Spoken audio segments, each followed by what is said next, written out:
এপিসোডের শুরুতে আমরা দেখি যে একজন ছেলে একজন মেয়েকে তার পিঠে নিয়ে কোথাও যাচ্ছে আর বলে যে তুমি মরতে পারো না, আমি তোমায় বাঁচাবই, এটা তোমার বড় ভাইয়ের প্রমিজ। তারপর আমাদের দেখানো হয় যে তানজিরো কয়লা বেচার জন্য শহরের দিকে যাচ্ছে। তখন তার মা বলে তোমায় এত বরফের মধ্যে যাওয়ার কোনো দরকার নেই, কিন্তু তারপরও তানজিরো বলে সামনে নিউ ইয়ার আসছে আর আমি চাই যে এই নিউ ইয়ার আমরা পেট ভরে খাবার খেয়ে পারি, এই জন্য আমার যেতে হবে। কিন্তু তখনই তার ভাই বোন তার সাথে যাওয়ার জন্য জিদ করতে থাকে। তারপর মা ও তানজিরোর বোঝানোতে তারা তারপর তানজিরো সেখান থেকে শহরের উদ্দেশ্যে রওনা দেয়। আর রাস্তায় তার বোন নেজুকু মিলে আর বলে সে তার ছোট ভাইকে ঘুম পাড়াচ্ছে। তারপর তানজিরো শহরের জন্য রওনা দেয় আর শহরে গিয়ে তানজিরো কয়লা বেচা শুরু করে। কিন্তু তখনই আমরা দেখি যে একজন ছেলে একজন মেয়ের হাত থেকে বেঁচে তানজিরোর কাছে আসে আর বলে প্লিজ তানজিরো এটা সুখে বলো এটা কে ভেঙেছে। তখন তানজিরো এটা সুখে বলে এটা থেকে বিড়ালের গন্ধ আসছে। তখন সেই ছেলে সেই মেয়েকে বলে আমি তো প্রথমেই বলেছিলাম আমি প্লেট ভাঙিনি। তারপর আমরা দেখি যে রাত হয়ে গিয়েছে আর তানজিরো ঘরের দিকে যেতে থাকে।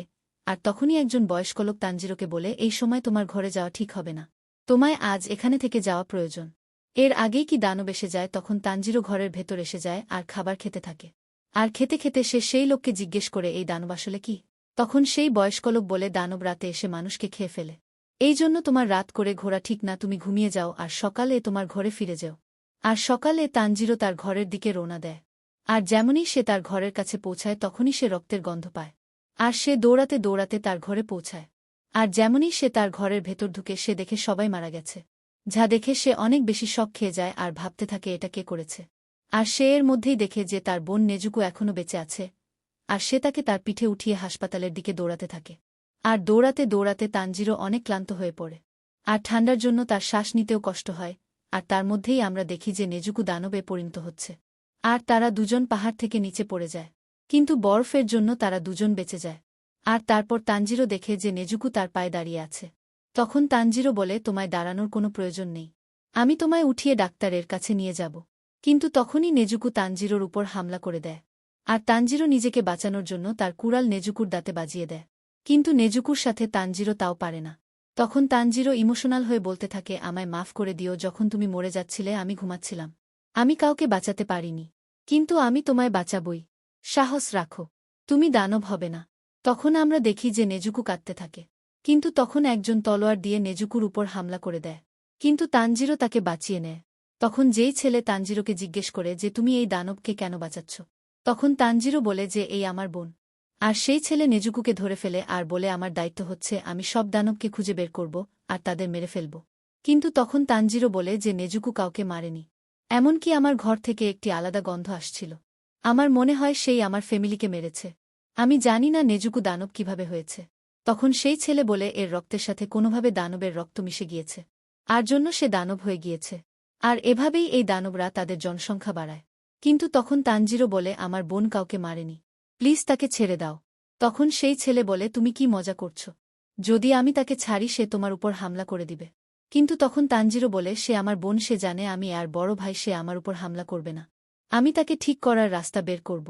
তখন সেই ছেলে বলে যে একবার যদি কেউ দানব হয়ে যায় তখন সে আর কোনোদিন মানুষ হবে না। তখন তানজিরো বলে প্লিজ একে ছেড়ে দাও, আমি কোনো না কোনো রাস্তা অবশ্যই বের করব। আর তার সামনে কাঁদতে থাকে। তখন সেই ছেলে বলে তুমি একে ঠিক করতে পারবে না, আর আমি যদি একে ছাড়ি তুমিও দানব হয়ে যাবে, তুমি কি তাই চাও? আর তুমি অনেক দুর্বল, হয়তো দানবদের কাছে তোমার বোনকে ঠিক করার জন্য কিছু আছে, কিন্তু তারা এটি কখনো করবে না, কারণ শক্তিশালী সবসময় দুর্বলদের দাবিয়ে রাখে। তারপর সেই ছেলে নেজুকুর উপর হামলা করে দেয়, যা দেখে তানজিরো সেই ছেলের উপর হামলা করে দেয়। আর সেই ছেলে তানজিরোর মাথায় মেরে বেহুশ করে দেয়। আর তখন সে দেখে যে তানজিরোর কাছে তার কুড়াল নেই। আর তখন তানজিরোর কুড়াল উড়ে এসে একদম তার পাশে লাগে। আর সেই ছেলে তানজিরোর বুদ্ধি দেখে অনেক শক খেয়ে যায়, কিভাবে সে তার উপর হামলা করেছে। কিন্তু তখন নেজুকু সেই ছেলের উপর হামলা করে দেয়। আর তানজিরোর দিকে যেতে থাকে। প্রথমে তো সেই ছেলে ভাবে নেজুকু তানজিরোর উপর হামলা করতে যাচ্ছে, কিন্তু হঠাৎ করে দেখে যে নেজুকু তানজিরোকে বাঁচাচ্ছে। আর এদিকে একদিকে তারা দুজন লড়াই করতে থাকে। আর সেই ছেলে ভাবতে থাকে এটা কিভাবে সম্ভব, এই অনেক বেশি আহত আর তার অনেক বেশি খিদেও লেগেছে, কিন্তু তাও সে তার ভাইকে খাওয়ার বদলে তাকে বাঁচাচ্ছে। তখন সেই ছেলে আরও ভাবে হয়তো সে সবার থেকে আলাদা, আর সে নেজুকুকে বেহুশ করে দেয়। আর যখন তানজিরো উঠে তখন সে দেখে নেজুকু তার পাশে শুয়ে আছে। তখন সেই ছেলে বলে তুমি উঠে গেছ, যাও তাড়াতাড়ি মাউন্ট সাগিরি চলে যাও, সেখানে তোমায় একজন বয়স্ক লোককে পাবে, যার নাম শাকিনজি। যখন তাকে পাবে তখন তাকে বলবে তোমায় গিউ তোমকামি পাঠিয়েছে। আর বলে এখন আকাশে মেঘ আছে, এখন তোমার বোন বেঁচে থাকবে। কিন্তু খেয়াল রেখো একে কখনো সূর্যের আলোর কাছে যেতে দিও না। আর এটা বলে সে চলে যায়। আর তারপর আমরা দেখি যে তানজিরো তার ফ্যামিলির সবাইকে কবর দিয়ে মাউন্টের উদ্দেশ্যে রওনা দেয়।